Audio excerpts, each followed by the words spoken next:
Friends, फिर से स्वागत है आपका भोलाज गुरुकुल पे। और फिजियोलॉजी के सिलेबस में हम सबसे पहला स्टार्ट कर रहे हैं पाचन तंत्र। समझिएगा, पाचन तंत्र हमारी बॉडी में पाचन तंत्र से संबंधित अंग कौन कौन से, एक बार मैं आपको काउंट करा देता हूँ, फिर डायग्राम के माध्यम से आपको पूरा डिटेल समझाऊंगा, फिर इससे संबंधित क्वेश्चंस क्या क्या आते हैं वो भी आपको एक एक करके बताऊंगा। ये पूरी की पूरी एक नाल है हमारे अंदर, एक नली है बहुत बड़ी, जो जैसे हम भोजन करते तो वो उस नली में से होके गुजरता है। ठीक है, उस नली में जितनी भी क्रिया होनी होती है, पाचन अवशोषण, वो सारी उस नली के अंदर होती है। उस नली को अपन क्या कहते हैं? आहार नाल कहते हैं। क्या कहते हैं? आहार नाल। ठीक है जी, आहार नाल, या फिर हम क्या कहते हैं? एलिमेंट्री कैनाल कहते हैं। आहार नाल है ना, ऐसी नाल जिसमें क्या जा रहा है? आहार, भोजन जा रहा है, एलिमेंट्री कैनाल। तो इस आहार नाल के दृश्य को मैं बहुत डिटेल से आपको समझाने वाला हूं। ये स्टार्ट होता है हमारे मुख से। ठीक है, तो प्रथम भाग यदि पूछ लिया जाए कि आहार नाल का प्रथम भाग कौन सा है, तो आहार नाल का प्रथम भाग कौन सा हो गया? माउथ। ठीक है जी, माउथ। इस छिद्र को अपन क्या कहते हैं? माउथ। और ये माउथ के अंदर इसके अलावा ये गुहा है अंदर, है ना, तो इसको क्या कहते हैं हम? मुख गुहा। क्या कहते हैं? मुख गुहा और मुख। मुख तो क्या हो गया? छिद्र। और इसके अंदर जो गुहा है, जिस गुहा के अंदर, जिस कैविटी के अंदर हम भोजन डाल रहे हैं, वो क्या कहलाता है? मुख गुहा। ठीक है, इसके बाद में ये मुख गुहा से भोजन है वो कहां बढ़ता है? तो आगे की ओर बढ़ता है। समझिएगा ध्यान से, है ना, आगे की ओर भोजन बढ़ता है। तो यहां से ये देखिए टर्न हो रहा है एक भाग। ठीक है, ये जो टर्न हो रहा है भाग, ये जो भाग होता है ये कहलाता है ग्रसनी या फेरिंक्स। क्या कहलाता है? ग्रसनी या फेरिंक्स। यहां पर एक क्वेश्चन बनता है आपके, जहां पर भी क्वेश्चन आपके बन जाए कि पाचन व श्वसन का सामान्य मार्ग निम्न में से होता है। देखिए, यदि आप चाहें तो एज ए नोट्स आप साथ के साथ उतार सकते हैं, आपको बहुत ज़्यादा लाभ होगा इससे। आपके पास में नोट्स तैयार हो जाएंगे। नोट्स तैयार होने के बाद में जब आप क्वेश्चन सॉल्व करेंगे, जब मैं एमसीक्यूज लाऊंगा, तो आप बहुत अच्छे से कर सकते हैं। समझिएगा, है ना। तो ग्रसनी से संबंधित क्वेश्चन क्या बनता है कि पाचन और श्वसन का सामान्य मार्ग कौन सा है? तो ग्रसनी है, और मुख गुहा के आगे ये भाग होता है। अब पाचन और श्वसन का सामान्य मार्ग क्यों कहते हैं ये समझाता हूँ। ये जो मैंने नली बनाई है, इस ग्रसनी के बाद में ये जो नली है ये कहलाती है ग्रसिका, या इसी को हम कहते हैं ग्रास नली, या इसी को हम कहते हैं भोजन नली, या इसको इंग्लिश में कहते हैं हम ईसोफेगस। क्या कहते हैं? ईसोफेगस। देखिए, इतने सारे नाम हैं। क्यों कहते हैं ग्रसिका, ग्रास नली? कि जो हम भोजन करते हैं, है ना, कई बार आपने सुना होगा ग्रास, एक ग्रास तो खा ले, है ना, घास नहीं, ग्रास, है ना, घास तो गाय खाती है। ठीक है जी, ग्रास, ग्रास का मतलब भोजन का एक टुकड़ा। तो उसी से ये कि जो भोजन है वो कहाँ प्रवेश कर रहा है? भोजन नली में, ग्रास नली में प्रवेश कर रहा है। ठीक है, तो ग्रसनी के बाद में ग्रास नली। पर एक बात ध्यान रखना कि ये जो भोजन नली है हमारी, है ना, इससे आगे भी एक नली होती है। ये जो आपको ये नली दिखती है, ये आगे, समझिएगा ध्यान से, ये हमेशा ध्यान रखिएगा, ये श्वसन नली है, श्वसन मार्ग है, जिसे हम ट्रेकिया कहते हैं।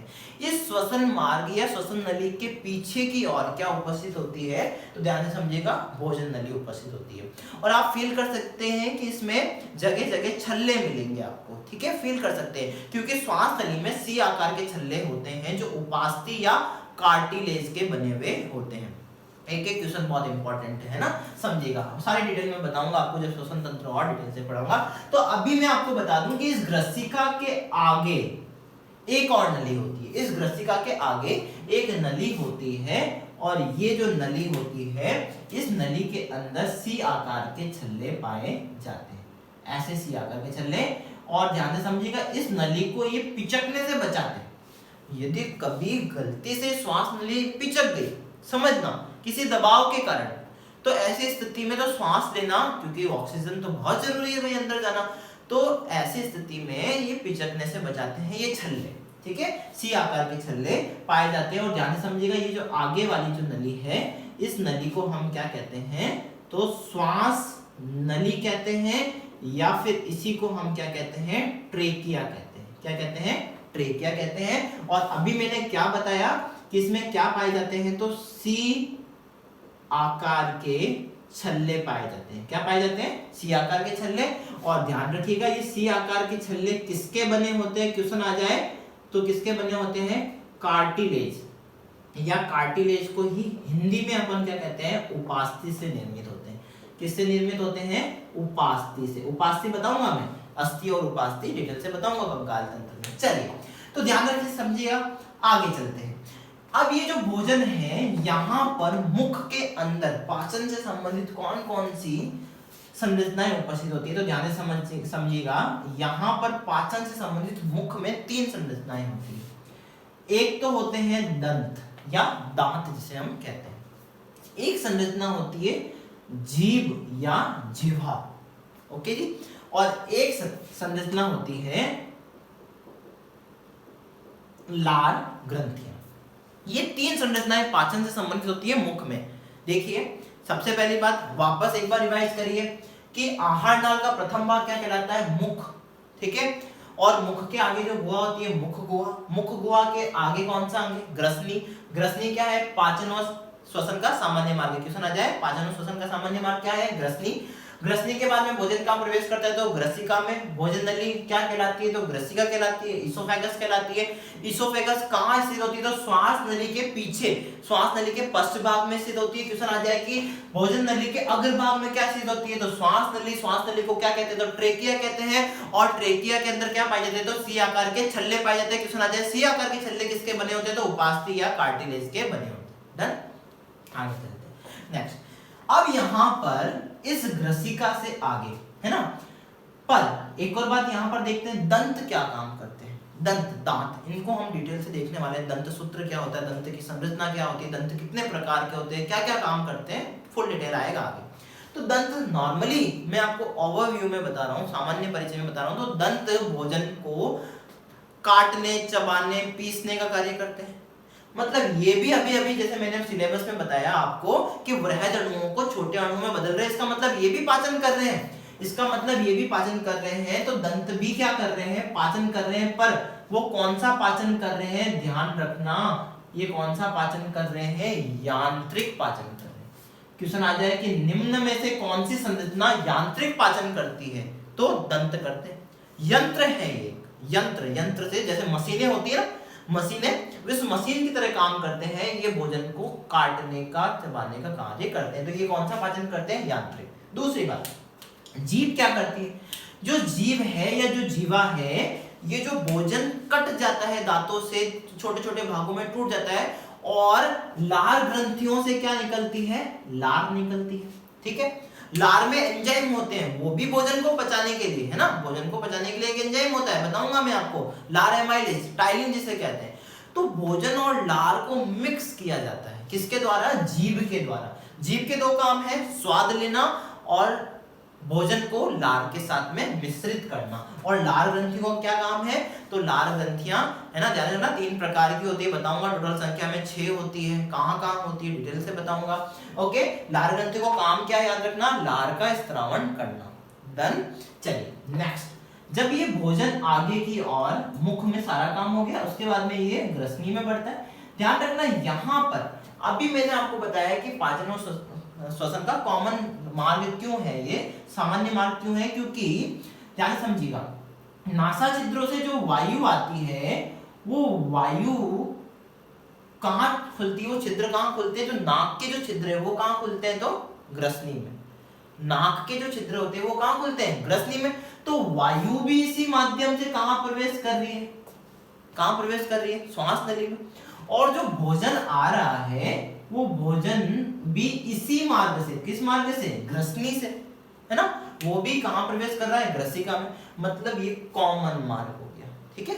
आगे चलते हैं। नेक्स्ट, जब ये भोजन कहाँ प्रवेश करता है? ग्रसिका में प्रवेश करता है। तो भोजन कैसा होता है? गोल होता है, गोल गोल, गेंद जैसा, बॉल जैसा होता है। इसलिए ये जरूर ध्यान रखना है कि ग्रसिका में भोजन क्या कहलाता है? तो क्या कहलाता है? बॉलस कहलाता है। डन। चलिए आगे चलते हैं। ये बॉल रूपी भोजन एक गति के माध्यम से आगे की ओर प्रवेश करता है। एक गति, गति कैसी? जैसे ये नाल है, ग्रसिका है, भोजन नली है।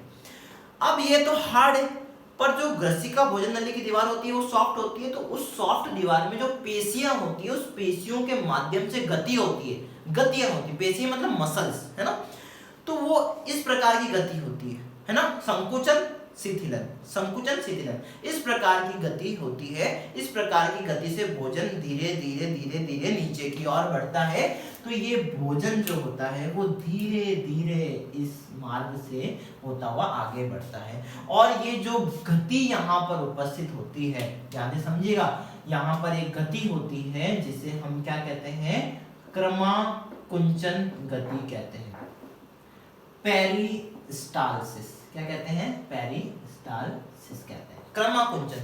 क्रमाकुंचन का संधि विच्छेद आप करेंगे तो क्रम धन आकुंचन, क्रम धन आकुंचन, क्रम धन आकुंचन मतलब सीक्वेंस से संकुचन हो रहा है। संकुचन क्यों हो रहा है, संकुचन का मतलब दबाव, भोजन को दबाया जा रहा है, यहाँ दबाव बनता है भोजन आगे बढ़ता, फिर यहाँ दबाव बनता है भोजन आगे बढ़ता, तो इस प्रकार से भोजन आगे की ओर बढ़ रहा है, किस गति से, क्रमाकुंचन गति से।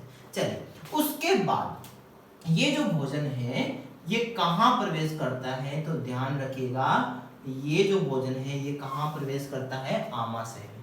कहाँ प्रवेश करता है, आमाशय। ये जो भाग बनाया है मैंने, ये क्या बनाया है, आमाशय। आमाशय को ही हम इंग्लिश में क्या कहते हैं, स्टमक कहते हैं। डन, आमाशय को क्या कहते हैं, स्टमक कहते हैं।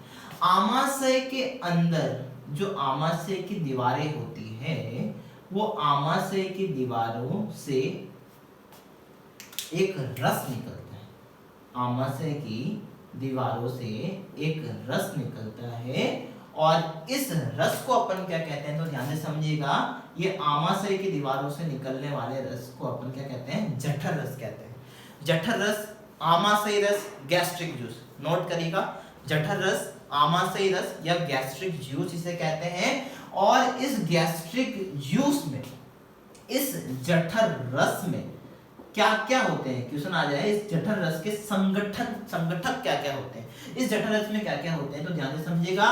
एक तो मुख्य रूप से एंजाइम्स होते हैं, क्या होते हैं, एंजाइम्स।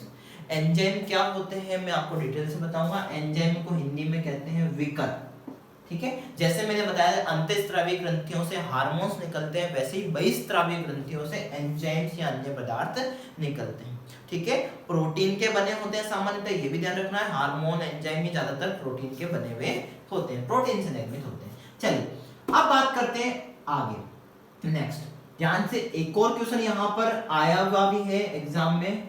एंजाइम को और क्या कहा जाता है, तो जैव उत्प्रेरक कहा जाता है। आपने केमिस्ट्री में उत्प्रेरक पढ़े होंगे, है ना, कैटलिस्ट पढ़े होंगे, ध्यान हो, कैटलिस्ट क्या होते हैं, तो किसी भी रासायनिक अभिक्रिया जो होती है, केमिकल रिएक्शन जो होती है, वहां पर जो उत्प्रेरक होते हैं, जो उपस्थिति मात्र से, उस उत्प्रेरक की उपस्थिति मात्र से रासायनिक अभिक्रिया की दर बढ़ जाती है, रासायनिक अभिक्रिया की दर बढ़ जाती है, ये आपको पता है। और ऐसे ही उत्प्रेरक, चूंकि हमारे अंदर भी तो ये रासायनिक क्रियाएं हो रही है, पाचन एक रासायनिक अभिक्रिया है, ध्यान रखना। अभी मैंने आपको क्या बताया कि जो वृहद अणु होते हैं वो किसमें बदल जाते हैं, सूक्ष्म अणुओं में बदल जाते हैं, तो ये एक रासायनिक क्रिया है, ध्यान से समझिएगा।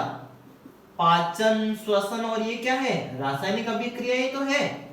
और चूंकि ये जीव के शरीर में हो रही है इसलिए इनको क्या कह रहे हैं, जैव रासायनिक अभिक्रिया, ठीक है, बायोकेमिकल रिएक्शन। अब चूंकि जैसे रासायनिक अभिक्रियाओं में क्या काम आते थे, उत्प्रेरक, और ये उत्प्रेरक यदि जीव के शरीर के अंदर है तो क्या कहला रहे हैं, जैव उत्प्रेरक। और जैव उत्प्रेरक को ही अपन क्या कह रहे हैं, एंजाइम कह रहे हैं। इतना सा ध्यान रखना है, इनकी उपस्थिति मात्र से रासायनिक अभिक्रिया की दर बढ़ जाती है। मैं एग्जांपल देता हूं आपको बहुत अच्छे से, है ना, जैसे समझना, कोई बच्चा है, उसको उसके पिताजी कह के गए कि पढ़ाई करने के लिए, ठीक है। अब यहाँ पर ऐसा क्या है कि वो पढ़ तो रहा है पर मन नहीं लग रहा पढ़ने में, और जैसे ही पिताजी उपस्थित होते हैं, कमरे के अंदर एंटर करते हैं, उसकी दर क्या हो जाती है, पढ़ने की बढ़ जाती है, उसकी गति पढ़ने की बढ़ जाती है ना, ठीक है। मतलब पिताजी ये नहीं बोल रहे, वो पिताजी सिर्फ आगे खड़े हो गए और वो पढ़ने लग गया, है ना, उसकी गति बढ़ गई। ऐसे ही उत्प्रेरक क्या करते हैं, रासायनिक अभिक्रिया की दर को बढ़ा देते हैं। यहाँ से भी क्वेश्चन बनता है, रासायनिक अभिक्रियाओं की गति को बढ़ाने के लिए कौन सहायक होते हैं, उत्प्रेरक। और जीवों में कौन सहायक होते हैं, तो जैव उत्प्रेरक या एंजाइम। एंजाइम किसके बने होते हैं, मैंने बताया अभी अभी आपको, सामान्यतः किसके बने होते हैं, प्रोटीन से। ये सारे छोटे छोटे क्वेश्चन हैं जो आते हैं आपके एग्जाम में। तो जठररस में एक तो एंजाइम्स जिन्हें विकर हिंदी में और जे उत्प्रेरक, ये सारे ही किसके नाम हैं, किसके नाम हैं, आपके एंजाइम के ही नाम। डन। नेक्स्ट आगे चलते हैं जठररस। जठररस में और क्या उपस्थित होता है, तो HCl, HCl है ना, H+ और Cl- है ना, आपने पढ़ा है ना, हाइड्रोक्लोरिक एसिड, क्या कहते हैं इसको, हाइड्रोक्लोरिक एसिड। देन जिसे हम नमक का अम्ल भी कहते हैं, ध्यान होगा आपको, क्या कहते हैं हम, नमक का अम्ल। क्यों कहते हैं नमक का अम्ल, NaCl से बना, ठीक है, NaCl। आपको पता हो तो HCl की क्रिया से फिर आपके, है ना, और डिटेल में केमिस्ट्री में बताऊंगा जब केमिस्ट्री क्लासेस लूंगा। तो नमक का अम्ल या हाइड्रोक्लोरिक एसिड कहते हैं। ध्यान रखना, हाइड्रोक्लोरिक एसिड हमारी बॉडी में यहाँ क्या काम करता है, इस आमाशय के अंदर क्या काम करता है। आपने एसिडिटी का नाम तो सुना ही होगा, ठीक है। जब चाय, मिर्ची, मसाले ये ज्यादा खाए जाते हैं तब ऐसी स्थिति में HCl का स्त्रावण ज्यादा होता है ना। चाय पीने से एसिडिटी होती है, आपको पता है, ज्यादा स्पाइसी फूड खाने से, जंक फूड खाने से एसिडिटी होती है।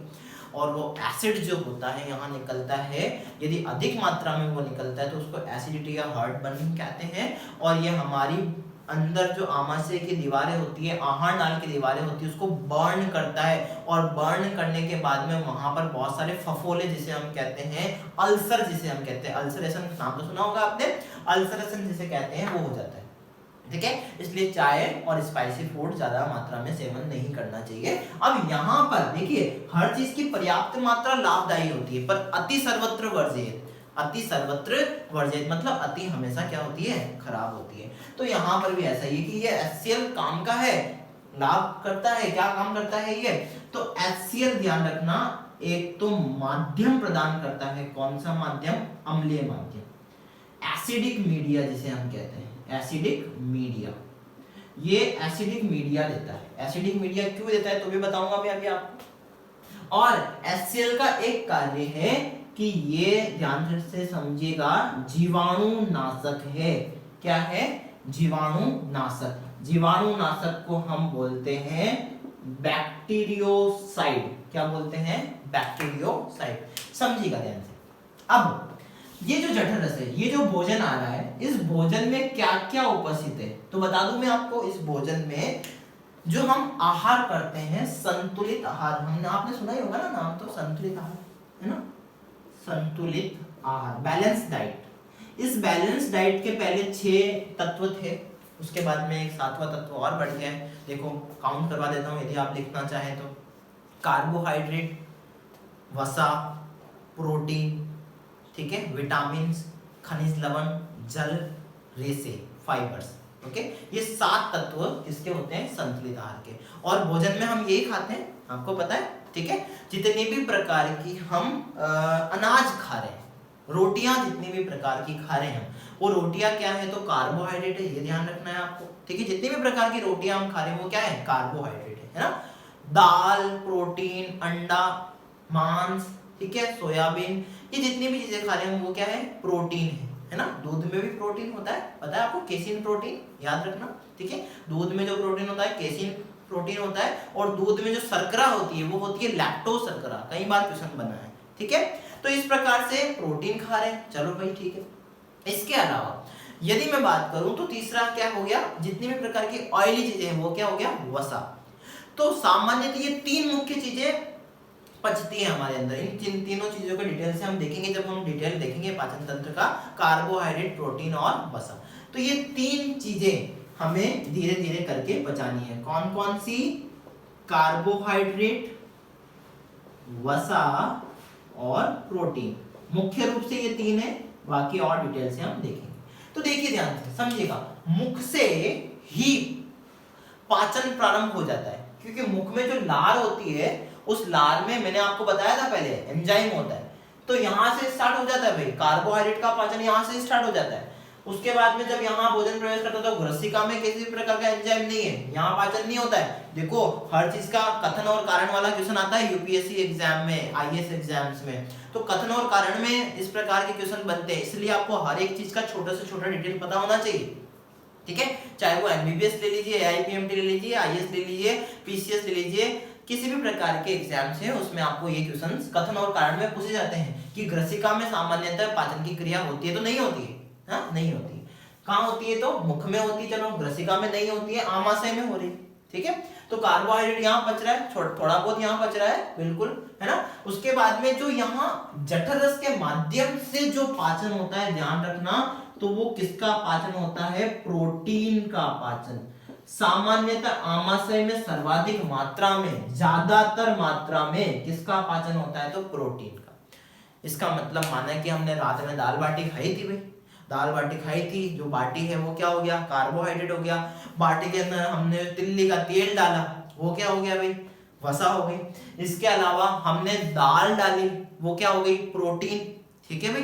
तो इस प्रकार से मैं आपको समझाने के लिए बता रहा हूं कि जो दाल है उसका पाचन कहाँ हो रहा है? आपके आमाशय में हो रहा है। और प्रोटीन के पाचन के लिए हमेशा ध्यान रखना है कौन सा माध्यम जरूरी होता है? तो अम्लीय माध्यम जरूरी होता है।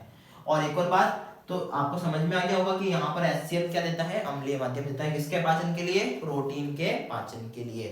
डन। चलिए अब यहाँ पर बात आती है जीवाणुनाशक की। जीवाणुनाशक का मतलब होता है कि जो HCl होता है, जितना भी भोजन है वो बाहरी एनवायरनमेंट से तो हमारे अंदर प्रवेश कर रहा है। बाहर आपको पता है वायु में असंख्य जीवाणु है। इसके अलावा माना कि आपने बासी भोजन किया है या थोड़ा पड़ा हुआ भोजन किया है, खुला भोजन किया है, बाहर का भोजन किया है, किसी भी प्रकार के भोजन में जीवाणु, विषाणु, कीटाणु तो होते ही है भाई, है ना, पैथोजेंस होते ही है ना। जब वो भोजन हमारी बॉडी में प्रवेश करता है तो हमारी बॉडी की जो डिफेंस मैकेनिज्म है, जो रक्षा प्रवृत्ति है हमारे अंदर, वो ध्यान से समझिएगा इस प्रकार की, तो जो HCl है वो उसके अंदर जितने भी जीवाणु उनको मार देता है ना। जो भोजन में जितने भी जीवाणु आ रहे हैं उसको कौन मार देता है? HCl। इसलिए इसका क्या कार्य हो गया? जीवाणुनाशक का। देखो नाम क्या है? बैक्टीरियोसाइड। बैक्टीरियो का मतलब जीवाणु को ही क्या कहते हैं अपन? बैक्टीरिया। और साइड जहां पर भी आ जाए इसका मतलब होता है टू किल।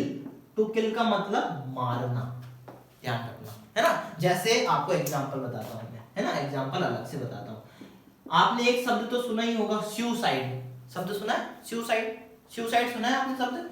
स्यू का मतलब होता है सेल्फ, और साइड का मतलब होता है मारना, मतलब खुद को मारना, आत्महत्या सुना ही होगा आपने, आत्महत्या, सुसाइड करना, है ना। स्यू का मतलब सेल्फ, साइड का मतलब मारना, मतलब साइड का मतलब जहां पर भी आता है वहां क्या होता है? मारना। जैसे बहुत सारे शब्द है, आप और सुनेंगे आगे जब मैं आपको बायोलॉजी डिटेल से पढ़ाऊंगा। पेस्टिसाइड, खरपतवारनाशी, इंसेक्टिसाइड, कीटनाशी, ठीक है। ऐसे ही बैक्टीरियोसाइड, है ना, रेजिसाइड, राजा को मारना।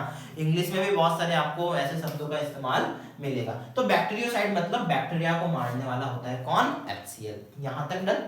डिटेल से, फुल डिटेल से हम देखने वाले हैं आगे। चलिए आगे चलते हैं नेक्स्ट। यहां पर प्रोटीन का पाचन हो गया, उसके बाद में जो भोजन होता है वो कहां प्रवेश करता है? तो छोटी आंत में प्रवेश करता है। उसके बाद भोजन कहां प्रवेश करता है? छोटी आंत में प्रवेश करता है। ये छोटी आंत का प्रारंभिक भाग है। सिर्फ यही छोटी आंत नहीं है, अभी आगे और जाएगी, देखिएगा ध्यान से। जो ये छोटी आंत है आगे जाती है, चूंकि ये जो छोटी आंत होती है ये बड़ी आंत से भी बहुत अधिक लंबी होती है। अब आप कहेंगे सर छोटी आंत है तो लंबी कैसे? ध्यान से समझिएगा। यहां पर ये जो मैं बना रहा हूं ये क्या है? छोटी आंत्र। आंत्र या आंत एक ही बात होती है, ठीक है।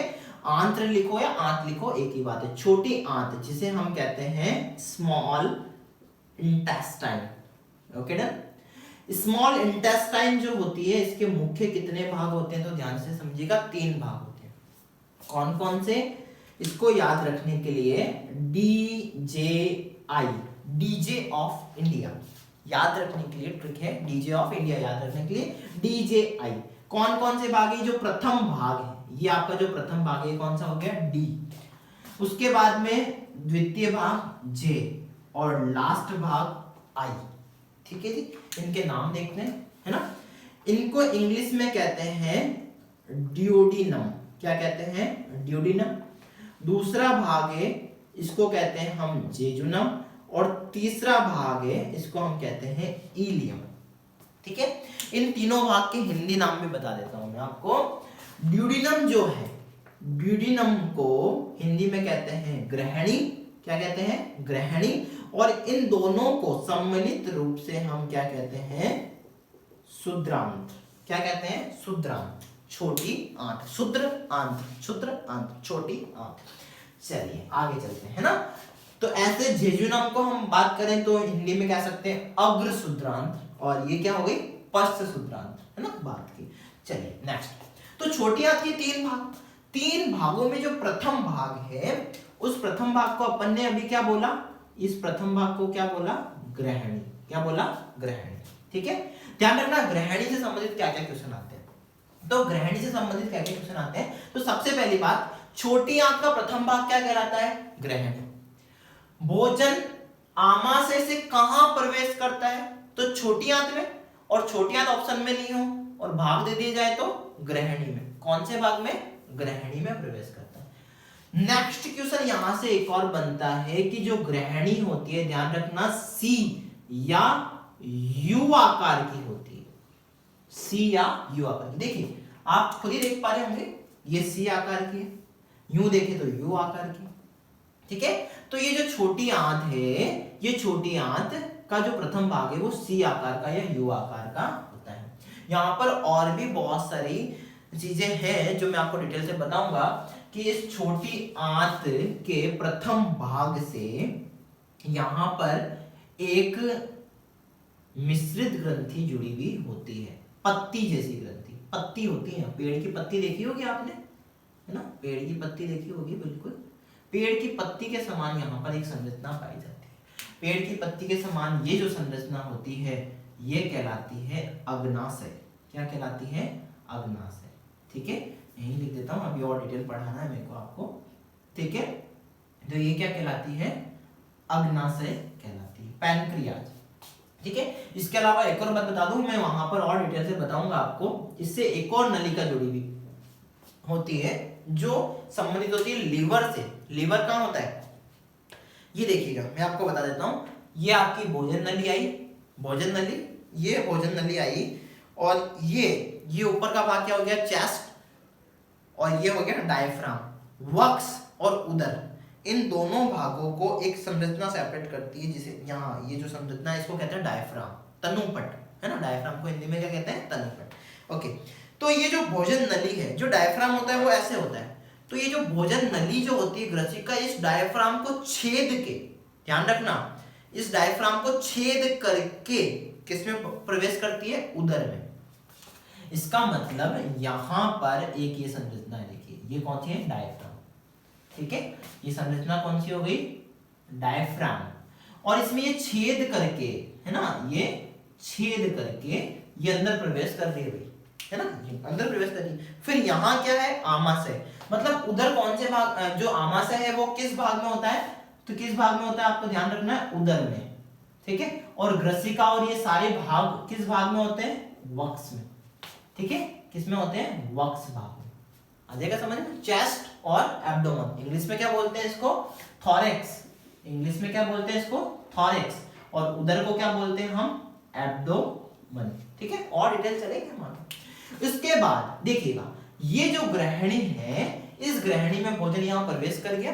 प्रवेश करने के बाद में भोजन का मार्ग क्या है? देखिए इस भोजन का मार्ग क्या है? ये यहाँ से यहाँ, यहाँ से यहाँ, इस छोटी आंत में घूमता घूमता घूमता घूमता एट लास्ट यहाँ पहुंचता है। ठीक है, इस छोटी आंत की जो ये तीनों भाग हैं, इन तीनों भागों से बहुत सारे क्वेश्चंस बनते हैं। ध्यान रखना, छोटी आंत, इसमें जो ये छोटी शब्द है, ये छोटी शब्द ध्यान रखना है कि ये जो आंत्र है इसका व्यास छोटा होता है। ध्यान रखना, इसका व्यास छोटा होता है, इसलिए इसे कहते हैं हम छोटी आंत। अब ये व्यास क्या होता है? तो आपने वृत्त तो पढ़ा ही होगा, सर्कल। ठीक है, इसका केंद्र होता है, केंद्र से परिधि की जो रेखा खींची जाती है उसे हम क्या कहते हैं? त्रिज्या कहते हैं। पता ही है आपको, क्या कहते हैं? त्रिज्या कहते हैं। और इसी केंद्र से आगे एकदम समांतर रेखा बना दी जाए, मतलब एक जीवा जो केंद्र से होकर गुजरती है परिधि पर, ना, टच करती है, इसको अपन क्या कहते हैं? व्यास कहते हैं। व्यास का सामान्य अर्थ ऐसे समझ लीजिए, तो साइंटिफिक अर्थ समझा दिया मैंने आपको। सामान्य अर्थ नली की मोटाई। नली का जो अंदर का स्पेस है, टोटल मोटाई, जैसे मैं बात करूं कि ये नली है, इसकी ये मोटाई है ना, ये मोटाई, ये क्या कहलाती है, व्यास। चूंकि छोटी आंत कम मोटी होती है इसलिए इसको क्या कहते हैं, छोटी आंत कहते हैं, और बड़ी आंत व्यास में मोटाई में मोटी होती है इसलिए इसको बड़ी आंत कहते हैं। बाकी यदि पूछ लिया जाए कि छोटी आंत और बड़ी आंत में से लंबी कौन सी होती है, लंबाई में ध्यान रखना, छोटी आंत ज्यादा लंबी होती है। ठीक है, कितने, एक जीवित व्यक्ति में ये कितने मीटर की होती है, तो 3 मीटर की होती है एक जीवित व्यक्ति में। मैं जीवित और मृत की बात क्यों कर रहा हूं, क्योंकि मरने के बाद में या मृत्यु के पश्चात में अंग ढीले पड़ जाते हैं, शिथिल हो जाते हैं, है ना, तो ऐसी स्थिति में इसकी लंबाई और बढ़ जाती है। डन। इसलिए पूछा जाएगा तो यही पूछा जाएगा कि एक जीवित व्यक्ति में छोटी आंत की लंबाई कितनी होती है, तो 3 मीटर होती है। और यदि मैं बड़ी आंत की लंबाई, यदि अभी आपसे मैं बात करूंगा कि यदि यहां पर ही आएगा कि बड़ी आंत या बड़ी आंत्र की लंबाई कितनी होती है, तो बड़ी आंत की लंबाई इसका आधा कर दीजिए आप, 1.5 मीटर होती है। कितनी होती है, 1.5 मीटर होती है। चलिए अब आगे चलते हैं। इस छोटी आंत के अंदर भोजन का पाचन होता है, अवशोषण होता है, ये डिटेल से हम पढ़ेंगे। उसके बाद में यहाँ पर ये जो छोटी आंत होती है यहाँ से निकलती है, समझिएगा, यहाँ से होकर निकलती है, ये जो छोटी आंत होती है यहाँ से निकलती है, और यहाँ से निकलने के बाद में ये बड़ी आंत के रूप में कन्वर्ट हो जाती है। ठीक है, ये बड़ी आंत के रूप में कन्वर्ट हो जाती है। ठीक है, डन। ये आपकी बड़ी आंत। बड़ी आंत आप देख पा रहे होंगे कि ये मोटाई में क्या है, मोटी है। ठीक है जी, ये है आपकी बड़ी आंत। डन। बड़ी आंत आगे जाके यहां पर समझिएगा, यहां पर एस आकार की बनती है भाई, ये एस आकार की बनती है, और एस आकार की बनने के बाद में यहां पर एक पात्र के रूप में मलाशय उपस्थित होता है, और नेक्स्ट गुदाद्वार। ये है आपका पाचन तंत्र में, समझिएगा, बड़ी आंत। देन यहां तक समझ में आ जाएगा। इस बड़ी आंत के भी फिर अलग अलग भाग है। बड़ी आंत की मैं बात करूं तो इसको इंग्लिश में तो क्या कहते हैं, लार्ज इंटेस्टाइन कहते हैं। क्या कहते हैं, लार्ज इंटेस्टाइन। और इस बड़ी आंत के मुख्यतः 3 भाग होते हैं। कितने भाग होते हैं, 3 भाग। बड़ी आंत के कितने भाग होते हैं, 3 भाग होते हैं। कौन कौन से, प्रथम भाग यहां पर जिसे हम कहते हैं सिकम। क्या कहते हैं, सिकम। इसको क्या कहते हैं हिंदी में, अंधनाल। ठीक है, दूसरा भाग होता है वृदांत्र, और तीसरा भाग होता है मलाशय। मतलब आहार नाल जो है, आहार नाल का अंतिम भाग क्या कहलाता है, तो बड़ी आंत। बड़ी आंत के कितने भाग हो गए, 3 भाग, सिकम, वृहदांत, मलाशय। सिकम क्या है, इस छोटी आंत से जो ये जुड़ा हुआ भाग होता है, प्रथम भाग, ये क्या कहलाता है आपका, सिकम कहलाता है। प्रथम भाग क्या कहलाता है, सिकम कहलाता है।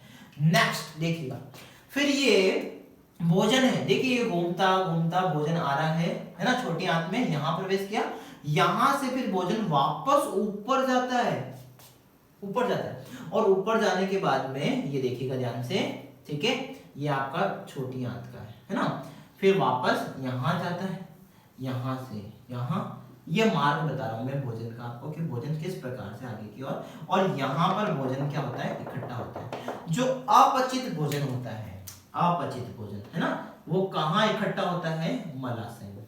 मलाशय को अपन इंग्लिश में क्या कहते हैं, तो रेक्टम कहते हैं। डन। और इसका जो छिद्र होता है, इस छिद्र को अपन क्या कहते हैं, गुदा द्वार कहते हैं। क्या कहते हैं, गुदा द्वार, या इसी को अपन इंग्लिश में क्या कहते हैं, तो एनस कहते हैं। मलाशय में क्या होता है, तो अपचित। अपचित का मतलब होता है कि चूंकि पाचन हो ही रहा था, जो पचता नहीं है, हमारे अंदर जो भोजन पचता नहीं है वो क्या हो गया, अपचित भोजन।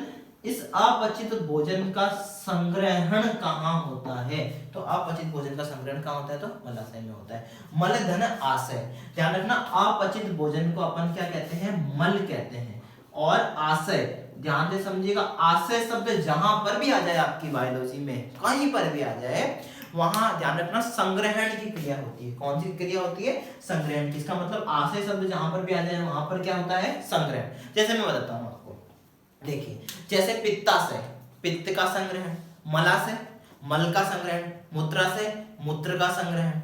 इस प्रकार से आशय शब्द जहां पर भी आ जाए तो अपन इस प्रकार से देखेंगे। नेक्स्ट अब आगे चलते हैं कि जो गुदा द्वार है, गुदा द्वार से ये अपचित भोजन निकाल दिया जाता है, बाहर उत्सर्जित कर दिया जाता है, और इस उत्सर्जन की प्रक्रिया को भी कहते हैं, क्या कहते हैं? इस मल उत्सर्जन की प्रक्रिया को इंग्लिश में कहते हैं हम डेफिकेशन। डेफिनेशन नहीं, डेफिकेशन, या एस्पिरेशन में बोल सकते हैं। तो मल त्याग की प्रक्रिया क्या कहलाती है? डेफिकेशन कहलाती है। बहुत सारी इंग्लिश टर्मिनोलॉजीज भी आपके यहाँ पर क्लियर हो जानी चाहिए, क्योंकि ज्यादातर इंग्लिश टर्म्स यूज ली जाती है साइंस में। यदि मैं बात करूं तो आपको मैं साथ के साथ में हिंदी भी पढ़ा रहा हूं और इंग्लिश भी पढ़ा रहा हूं, तो इंग्लिश टर्मिनोलॉजीज भी आपकी क्लियर होनी चाहिए। तो देखिएगा ध्यान से। अब मैं आपको और बता दूं कि ये क्या है। प्रथम भाग सिक्कम बता दिया मैंने, उसके बाद में ये जो भाग है ये यहां तक ये वृदांत्र है, उसके बाद में क्या हो गया?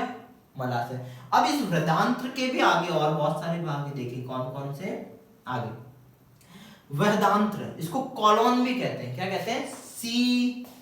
COLON, colon. ठीक है, वृदांत्र को क्या कहते हैं? कॉलोन। ये सिकम से जो ऊपर की ओर भाग बढ़ रहा है, ये कौन सा भाग है? ये कौन सा भाग है आपका? तो ये आपका आरोही भाग है, आरोही, असेंडिंग, है ना। और ये नीचे की ओर आ रहा है, इसलिए ये कौन सा भाग है? अवरोही, डिसेंडिंग। ये अनुप्रस्थ है, खड़ा भाग है, बड़ी आंत का ये खड़ा, सॉरी आड़ा भाग है। ठीक है, अनुप्रस्थ, ट्रांसवर्स। ओके, ये कौन सा हो गया? असेंडिंग, ये ट्रांसवर्स, ये डिसेंडिंग, नीचे की ओर जा रहा है। ये एस आकार का बन रहा है, देखो यहां पर ये एस आकार का ऐसे बन रहा है।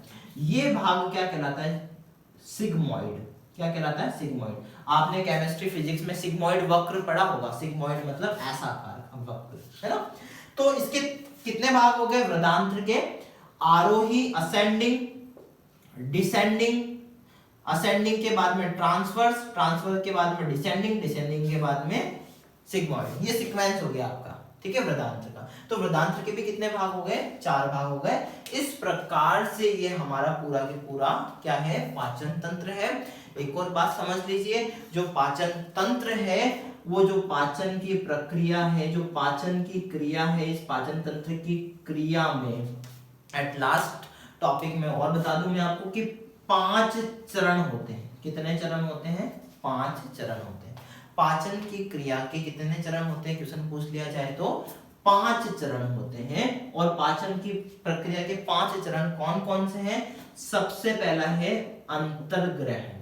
कौन सा है? अंतर्ग्रहण। दूसरा है पाचन, तीसरा है अवशोषण, चौथा है स्वांगीकरण, पांचवा है उत्सर्जन। इंग्लिश में देखें तो सुन लीजिए, इंजेशन, डाइजेशन, एब्जॉर्प्शन, एसिमिलेशन और एक्सक्रिएशन। ये 5 चरण होते हैं। ये समझा देता हूं मैं आपको डिटेल से। देखिए, अंतर्ग्रहण, सबसे पहले जब हम भोजन को अंदर ग्रहण करते हैं, अंतर्ग्रहण का मतलब क्या हो गया? अंदर की ओर ग्रहण करते हैं। तो सबसे पहला चरण तो ये हो गया, ठीक है। दूसरा चरण यहां पर पाचन है। पाचन का मतलब क्या हो गया? कि जो भोजन हमने अंदर ग्रहण किया है वो किन अणुओं के रूप में है? वृहद अणुओं के रूप में। बताया था मैंने, किन अणुओं के रूप में? वृहद अणुओं के रूप में। और वृहद अणुओं से वो किस में बदल रहे हैं? सूक्ष्म अणुओं में बदल रहे हैं। तो ये क्रिया क्या कहलाती है? पाचन। ठीक है, अंदर ग्रहण करना अंतर्ग्रहण, उसके बाद में सूक्ष्म अणुओं का बनना पाचन। उन सूक्ष्म अणुओं का, ये सूक्ष्म अणु कहां बने? आहार नाल में ना। अब आहार नाल में जो सूक्ष्म अणु उपस्थित है, वो आहार नाल से जब यहाँ अवशोषण की क्रिया होती है, कौन सी क्रिया? अवशोषण की क्रिया होती है। तो ये अवशोषण की क्रिया के माध्यम से, है ना, वृहद अणु किसमें बदल गए? सूक्ष्म अणुओं में। और सूक्ष्म अणु फिर ये कहां चले जाते हैं? रक्त में, ब्लड में।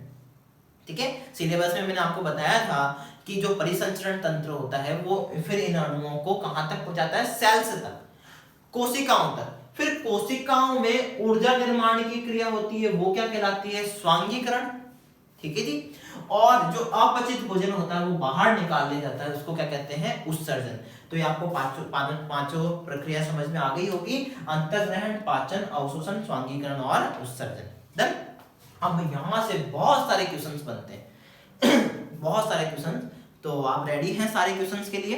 आपने सारा पढ़ लिया है, अब आप रेडी हैं सारे क्वेश्चंस के आंसर देने के लिए? तो मैं जल्दी जल्दी आपको सारे क्वेश्चंस यहाँ से बोलता जाऊंगा और आप उनको नोट भी कर सकते हैं, तो आप उनको प्रैक्टिस भी कर सकते हैं। देखिए शुरू से सबसे पहली बात क्वेश्चन आ जाता है, एक एक करके क्वेश्चन बोलते जाऊंगा, मैं रुकूंगा नहीं, आप आंसर देते जाएंगे। सबसे पहले आहार नाल का प्रारंभिक भाग क्या कहलाता है? तो मुख, ठीक है। उसके बाद में क्वेश्चन है पाचन व शोषण का सामान्य मार्ग क्या कहलाता है? ग्रसनी। उसके बाद में क्वेश्चन आता है कि ग्रसनी से भोजन कहां प्रवेश करता है? तो ग्रसिका, ग्रास नली या भोजन नली या इसोफेगस में। क्वेश्चन आ जाए ग्रसिका में भोजन क्या कहलाता है? तो बोलस। ग्रसिका में कौन सी क्रिया होती है? तो क्रमाकुंचन गति या पेरिस्टालसिस की क्रिया। क्वेश्चन आ जाए कि ग्रास नली के अग्रभाग में कौन सी नली उपस्थित होती है? तो श्वास नली, ट्रेकिया, ठीक है। क्वेश्चन आ जाए सी आकार के छल्ले किस नली में पाए जाते हैं? तो श्वास नली में। क्वेश्चन आ जाए सी आकार के छल्ले किस पदार्थ के बने होते हैं? तो उपास्थि या कार्टिलेज के बने होते हैं। क्वेश्चन आ जाए कि ग्रसिका से भोजन कहां प्रवेश करता है? तो आमाशय में। क्वेश्चन आ जाए कि श्वास नली के पश्च भाग में कौन सी नली होती है? तो कौन सी होती है? ग्रसिका, ठीक है। नेक्स्ट क्वेश्चन आ जाए कि पाचन से संबंधित मुख में कौन कौन सी संरचनाएं उपस्थित होती है? पाचन से संबंधित संरचनाएं मुख में कौन कौन सी होती है? तो दंत, जीभ और लार ग्रंथियां। क्वेश्चन आ जाए कि दंत किस प्रकार का पाचन करते हैं? तो यांत्रिक पाचन करते हैं। क्वेश्चन आ जाए कि यांत्रिक पाचन का कार्य कौन करते हैं? तो दंत करते हैं। क्वेश्चन आ जाए कि जीभ के निम्न में से दो कौन कौन से कार्य हैं या निम्न में से कौन कौन से कार्य हैं? तो भोजन को लार के साथ में मिश्रित करना, ठीक है, और स्वाद लेने का कार्य। लार ग्रंथियों का क्या कार्य होता है? लार का स्त्रावन। चलिए आगे चलते हैं। नेक्स्ट की आमाशय में के कौन सा रस स्त्रावित होता है? तो जठर रस या आमाशय रस या गैस्ट्रिक ज्यूस। ओके, उसके बाद में क्वेश्चन आ जाए कि जठर रस, आमाशय रस या गैस्ट्रिक ज्यूस का स्त्रावण कहां से होता है? तो आमाशय की दीवारों से, आमाशय की दीवारों से। क्वेश्चन आ जाए कि जठर रस में क्या क्या उपस्थित होते हैं? तो एंजाइम, विकर या जैव उत्प्रेरक, एक ही बात है। एंजाइम और कौन कौन से? HCl। एंजाइम और क्या उपस्थित होता है? HCl। एंजाइम क्या काम करते हैं? तो एंजाइम क्या काम करते हैं? पाचन का काम करते हैं। एंजाइम क्या करते हैं? पाचन का काम। और कौन से पाचन का काम करते हैं? तो ध्यान से समझना, यहां पर कौन से पाचन का काम करते हैं? रासायनिक पाचन का कार्य करते हैं। अभी मैंने बताया यांत्रिक पाचन मशीनों के द्वारा, दंत, है ना। और चूंकि एंजाइम एक रसायन है, इसलिए रासायनिक पाचन कौन करते हैं? ये रासायनिक पाचन है, देखिए, है ना। ये मैंने पूरी प्रक्रिया समझाई थी। चलिए क्वेश्चन आ जाए कि निम्न में से जैव उत्प्रेरक होते हैं, कौन होते हैं? एंजाइम, ठीक है। क्वेश्चन आ जाए कि जैव रासायनिक प्रक्रियाओं को नियंत्रित करने वाले या बढ़ाने वाले, उनकी गति को बढ़ाने वाले पदार्थ क्या कहलाते हैं? तो एंजाइम या जैव उत्प्रेरक कहलाते हैं। चलिए उसके बाद में क्वेश्चन आता है कि आमाशय में कौन सा अम्ल स्त्रावित होता है? हाइड्रोक्लोरिक अम्ल या हाइड्रोक्लोरिक एसिड। हाइड्रोक्लोरिक एसिड का सूत्र क्या होता है? तो HCl, H+ और Cl-। देखिए नेक्स्ट क्वेश्चन कि आमाशय में, क्वेश्चन आ जाए आमाशय में अम्लीय माध्यम निम्न में से कौन सा अम्ल प्रदान करता है? तो कौन सा अम्ल प्रदान करता है? HCl। देखिए नेक्स्ट क्वेश्चन, निम्न में से HCl के कार्य है, वो बहुत सारे काम देगा आपको, है ना। तो कौन कौन से काम है? अम्लीय माध्यम प्रदान करना और जीवाणु नाशक या बैक्टीरियोसाइड हम कह सकते हैं। मतलब क्वेश्चन आ जाए कि आमाशय में जीवाणुओं को मारने का कार्य निम्न में से करता है, कौन करता है? तो हाइड्रोक्लोरिक एसिड। चलिए क्वेश्चन आ जाए कि प्रोटीन के पाचन के लिए निम्न में से कौन सा माध्यम जरूरी होता है? अम्लीय माध्यम, क्षारीय माध्यम, उदासीन माध्यम, कौन सा? अम्लीय माध्यम। और अम्लीय माध्यम प्रोटीन के पाचन के लिए अम्लीय माध्यम कौन प्रदान करता है? तो कौन प्रदान करता है? HCl। देखिए कितने सारे क्वेश्चंस बन रहे हैं, कितने सारे क्वेश्चंस बन रहे हैं। प्रोटीन के लिए अम्लीय माध्यम कौन प्रदान करता है? तो HCl प्रदान करता है। और क्वेश्चन यहां पर आ जाए कि आमाशय से भोजन आगे की ओर प्रवेश करता है, तो कहां प्रवेश करता है? छोटी आंत में। और छोटी आंत के कौन से भाग में? प्रथम भाग में। प्रथम भाग क्या कहलाता है? ग्रहणी। द्वितीय भाग क्या कहलाता है? जेजुनम। तृतीय भाग ड्यूडेनम। प्रथम भाग ड्यूडेनम या ग्रहणी, द्वितीय जेजुनम, तृतीय इलियम, ठीक है। क्वेश्चन आ जाए छोटी आंत का मध्यम भाग कहलाता है, मध्यम भाग क्या कहलाता है? जेजुनम। छोटी आंत का अंतिम भाग क्या कहलाता है? इलियम। क्वेश्चन आ जाए आमाशय से जुड़ा हुआ छोटी आंत का भाग कौन सा है? तो ड्यूडेनम, ग्रहणी। क्वेश्चन आ जाए छोटी आंत का वह भाग जो सी आकार या यू आकार का होता है, ग्रहणी। ठीक है, चलिए नेक्स्ट क्वेश्चन आ जाए कि बड़ी आंत से जुड़ा हुआ भाग छोटी आंत का कौन सा होता है भाई, इलियम। चलो आगे चलते हैं। जो छोटी आंत बड़ी आंत का जो जंक्शन है, उस जंक्शन पर ध्यान रखना, यहां पर एक संरचना पाई जाती है और ये संरचना कौन सी होती है, इस संरचना को अपन कहते हैं अवशेषिका, या इंग्लिश में क्या कहते हैं, अपेंडिक्स। क्या कहते हैं, अपेंडिक्स। नाम सुना होगा आपने। ये हमारी बॉडी में एक अवशेषी अंग होता है और ये बंद होता है। बंद का मतलब होता है कि इसमें एक ढक्कन होता है। इस ढक्कन को हम कहते हैं इलियोसिकल वॉल।